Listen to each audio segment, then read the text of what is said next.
Bem, pessoal, retomando a aula, né? Vamos agora resolver o exercício 10. Ele já é um pouco mais complexo, porque a gente tem aqui uma estrutura constituída por materiais diferentes, aço e alumínio. E a gente vai ter que testar, né, esses dois materiais em 3 elementos diferentes, certo? Então é o que a gente vai analisar agora. Então vamos lá, vamos fazer aqui a leitura do enunciado. A viga AB, mostrada na figura abaixo, é sustentada por uma haste de aço de AC de 20 milímetros. Então a gente tem aqui esse primeiro elemento, que é de aço, e tem uma área circular, uma seção circular, cujo diâmetro é 20 milímetros. Um apoio de alumínio com área de seção transversal de 1.800 milímetros quadrados. Então eu tenho aqui esse apoio de alumínio que tem uma área de 1.800 milímetros quadrados. E eu tenho os pinos A e os pinos C, né, que são também de aço e têm um diâmetro de 18 milímetros. E estão submetidos ao cisalhamento simples, certo? Então, no caso, a gente vai usar a força de cisalhamento de forma integral. O valor que a gente encontrar, a gente usa de forma integral. Se fosse cisalhamento duplo, a gente dividiria a força por 2. Então, se as tensões de ruptura do aço e do alumínio forem sigma do aço de ruptura, é 680 MPa, a tensão do alumínio de ruptura de 70 MPa, e a tensão de ruptura por cisalhamento de cada pino for de 900 MPa, determine a maior carga P que pode ser aplicada à barra. E vamos considerar um FS, um fator de segurança 2. Então, recapitulando o que o problema pede. A gente precisa determinar a carga máxima que pode ser utilizada para P, de forma que a estrutura não entre em colapso. A carga máxima não significa dizer que é o maior valor que a gente vai encontrar, não. É justamente o contrário. O menor valor que a gente encontrar é que a gente vai adotar. Por quê? Porque a gente vai testar esse elemento e os pinos. Então, provavelmente, cada elemento isolado vai apresentar um valor diferente. Se a gente pegar o maior valor e adotar como solução, significa que aquele que suporta menos vai colapsar. Então, a gente tem que trabalhar com o menor valor encontrado para P, porque se o menor valor for adotado, aqueles que suportam o maior valor vão passar com tranquilidade, certo? Então, a gente precisa testar esse valor de P para essa haste AC, para esse apoio B e para os pinos. Tanto faz, porque os pinos são iguais, ou o pino A ou o pino C. Certo? Então, esse é o nosso objetivo aqui nessa questão. Um pouco mais trabalhada, um pouco mais interessante. Então, vamos para a resolução.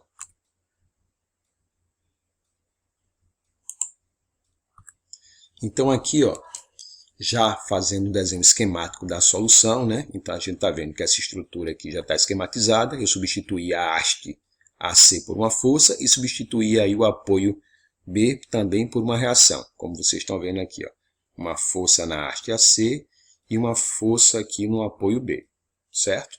E nosso objetivo inicial é determinar quanto vale essa força AC e quanto vale essa força FB. Então é muito simples. Como é que a gente pode achar isso aqui? Aplicando o somatório dos momentos em um ponto qualquer. Então, iniciando fazendo o somatório dos momentos aqui no ponto A, como sempre considerando o sentido anti-horário como positivo, a gente vai ter o seguinte: menos 0,75 vezes P, certo? Porque vai dar um giro no sentido horário, então é negativo, mais 2 vezes FB. E isso vai ser igual a zero. Como eu tenho duas incógnitas aqui, então, por enquanto a gente não vai resolver isso, eu vou chamar essa primeira equação de equação 1. Aplicando agora o somatório dos momentos no ponto B, igualando a zero, obviamente, a gente vai ter a seguinte expressão: menos 2FAC, vai dar um giro no sentido horário, então vai ser negativo, mais 1,25P. Tudo isso deve ser nulo. Mais uma vez, duas incógnitas, não vou resolver agora, vou chamar isso aqui de equação 2. Já para facilitar, né, o entendimento e a aplicação no próximo slide, a gente já vai calcular aqui as tensões admissíveis. Foi dado no problema, retornando aqui, foi dado no problema as tensões de ruptura e o fator de segurança. Então, a gente precisa calcular as tensões admissíveis, de acordo com aquela fórmula que a gente viu na aula teórica. Então, está aqui, A tensão admissível, de uma maneira geral, vai ser a tensão de ruptura dividido pelo coeficiente de segurança.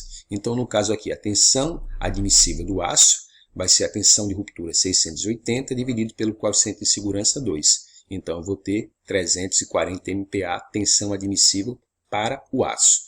No caso do alumínio, a tensão de ruptura do alumínio foi dada 70, dividido pelo coeficiente de segurança 2, então eu vou ter a tensão do alumínio 350 MPa. Vocês estão vendo, né? O alumínio aqui, ó, apenas 10% da tensão admissível do aço.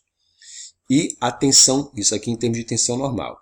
E a tensão admissível, a tensão de cisalhamento admissível, vai ser a tensão, no caso aqui para os pinos, vai ser a tensão de cisalhamento de ruptura, que foi dado 900, dividido por 2, então eu vou ter aqui a tensão admissível igual a 450 MPa. Então, esses valores aqui são as tensões admissíveis. Tensão admissível normal aqui do aço, a tensão admissível normal do alumínio e a tensão cisalhante aqui dos pinos. Ok? Então, esses valores a gente vai usar mais adiante.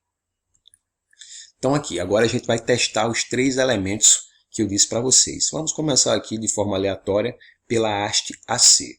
A haste AC, voltando um pouco aqui, é essa haste aqui, que ela é de aço. Então, vamos aqui, ó. Eu sei que a força na haste AC é igual à tensão admissível vezes a área. Ou seja, se eu quisesse calcular a tensão aqui, tensão seria força sobre área. Como eu estou querendo ajeitar aqui para força, então eu tenho que a força na haste AC é a tensão admissível do aço vezes a área de AC, certo? Então aqui eu vou separar e calcular já de forma isolada a área de AC, porque fica mais fácil de substituir. Como a haste tem uma área de seção circular, então a área de AC vai ser dada por πd2 sobre 4. O diâmetro foi dado de 20 milímetros para essa haste, então substituindo aqui, já fazendo a transformação para metro, eu vou ter essa expressão, né? 20 aqui, colocando para metro, e aí calculando a área dessa haste AC, eu vou ter que ele tem 3,142 vezes 10 a menos 4 metros quadrados. Isso é a área da haste AC. Substituindo aqui, ó, eu vou ter que FAC é igual à tensão admissível, que a gente já calculou anteriormente, 340 vezes 10 a sexta, porque isso aqui está em megapascal, então tenho que transformar aqui para pascal, vezes a área que a gente acabou de calcular.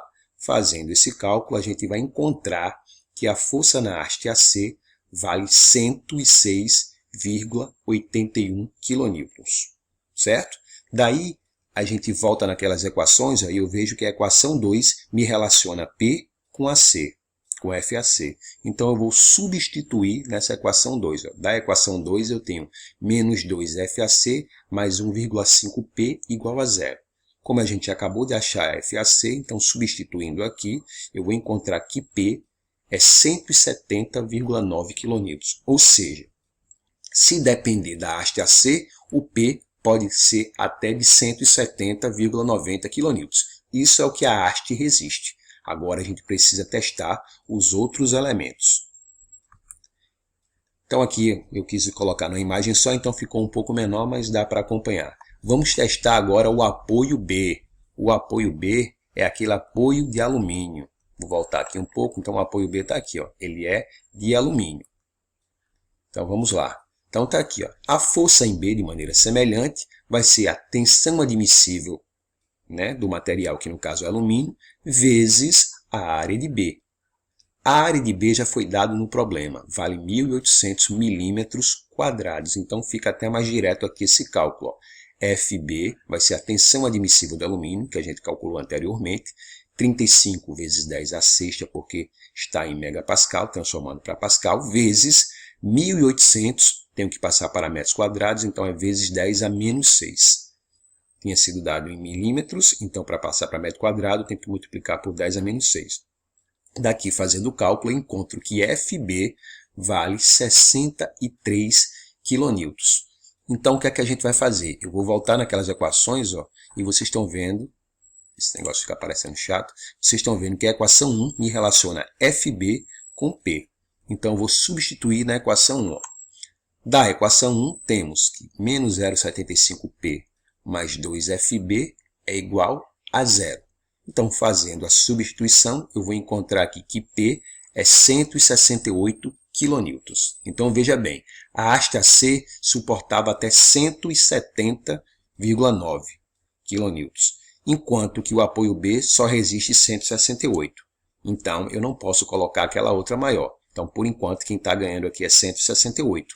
Porque se eu usar 170 no apoio, ele vai romper. Mas se eu usar 168 na haste, ela vai aguentar, já que é 170,9 que ela resiste. Agora, substituindo no pino. Como os pinos são iguais, tanto faz no A ou no C. É irrelevante.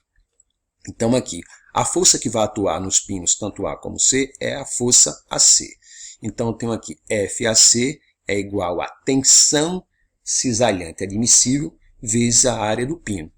Como o pino tem uma seção circular, a gente vai substituir aqui na área do círculo, sabendo que o diâmetro dos pinos é de 18 milímetros. Colocando aqui para metro, a gente vai ter vezes 10 a menos 3. Fazendo o cálculo, a gente encontra que a área dos pinos vale 2,545 vezes 10 a menos 4 metros quadrados. Substituindo aqui nessa expressão, a gente vai encontrar que tensão cisalhante admissiva, vale 450 vezes 10 a sexta, colocando aqui de mega para pascal, vezes a área.